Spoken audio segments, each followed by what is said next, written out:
Cancer Rising's October 2022 is a busy month at home for you. Your home and family life looks very busy, like you might be moving or rearranging things. And near the end of the month, there's a huge romantic new beginning that is also pretty exciting.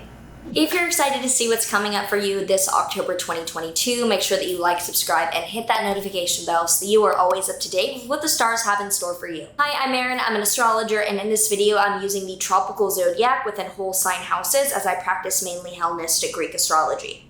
So this whole month, Saturn in your 8th house is squaring Uranus in your 11th house, showing that you're trying and being very mature about the way that you handle your finances. Investing and saving for the future is a big priority for you, but it's going up against some chaos with people that you're associated with and lack of clarity or stability with what groups of people are supporting you socially through this. Then to start out the month from the 1st to the 3rd, Mercury in your 3rd house is opposing Neptune in your 9th house. So day-to-day tasks, communication, or content that you need to put out could be very confusing and feel like you're being very disoriented and being told dishonest things from a teacher or someone in authority, or just very not filled in about the higher context for what you're doing, making it difficult to communicate or fulfill your tasks. Also on the 1st, Venus in your 4th house is opposing Jupiter in your 10th house. This is lovely. It shows amazing values and appreciation from your family and success in your career highlighting each other a ton. So it could be that your career allows you to move in somewhere new. Could be as well that your family is supporting you through a career endeavor. And on the 2nd, Mercury stations direct in your Virgo 3rd house. So thankfully, with this Mercury retrograde having been in your 3rd house of communication itself, that is now ending and communication is getting easier, and you will be able to move forward in a much more streamlined, much more easy to follow way with your 3rd house of day-to-day tasks, communication, and short-term travel. On the 6th to the 7th, Mercury in your 3rd house will trine Pluto in your 7th house, showing that communicating is becoming much easier with a partner. You're being much more focused and communicating more honestly and openly. And on the 9th, there is a full moon in your Aries 10th house. A letting go or an ending or a release, something like a party or an event, having to do with your career. So I think that it could be that you're like promoted or you're moving and so you're getting this new job and there's one final ending or really positive night that you have around the 9th.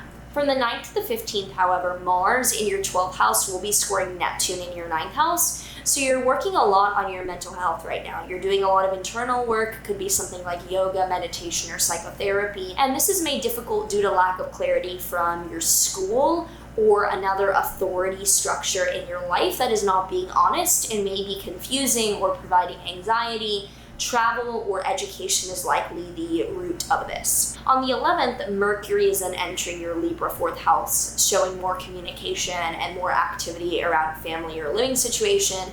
And from the 11th onward, there's a ton of planets in your 4th house. So from the 11th to the 14th, the Sun and Venus are trine Saturn in your 8th house. So there's a lot of really beautiful connection between your living situation with your family maybe, or just your family and your inheritance or your shared finances. There could be a real estate investment opportunity coming up and that's really supportive. And on the 17th to the 19th, the Sun and Venus are trining Mars in your 12th house, showing that what's going on at home is helping out your mental health and what you're accomplishing there. And from the 19th to the 26th, the Sun and Venus are together entirely. Firstly, in your Libra 4th house of living situation, then they move into your Scorpio 5th house of dating, sex, creativity, children, fun things in your life. However, during the 19th to the 20th, the Sun and Venus will square Pluto in your 7th house, showing that there could be some brief tension from the 19th to the 20th between your family and a close relationship that you're in. On the 23rd, Scorpio season starts with the Sun and Venus entering your Scorpio 5th house, showing that dating, creativity, or likely just a one-on-one romantic relationship really takes a new beginning, because on the 25th, there is a solar eclipse in your Scorpio 5th house. A large-scale new beginning that takes off now and comes to life over the next 6 months that looks like a letting go of something that results in a new beginning around dating or creativity in your life. So it could be a really amazing romantic relationship or just a creative new beginning, but likely it will involve one other person that you're interested in. And on the 28th, Jupiter is re-entering your Pisces 9th house. So Jupiter was there from January until May, showing that the beginning 5 months had a lot to do with opening your eyes to a new philosophy, new education path, or long distance travel. And with Jupiter re-entering it now retrograde, you're going back to rethink or relearn or explore again what you were initially exploring the first few months. On the 30th, Mercury enters your 5th house, so there's more communication or busyness having to do with this new relationship or with this project. And finally, on the 30th, Mars stations retrograde in your 12th house. So this Mars retrograde shows that you're rethinking conflict or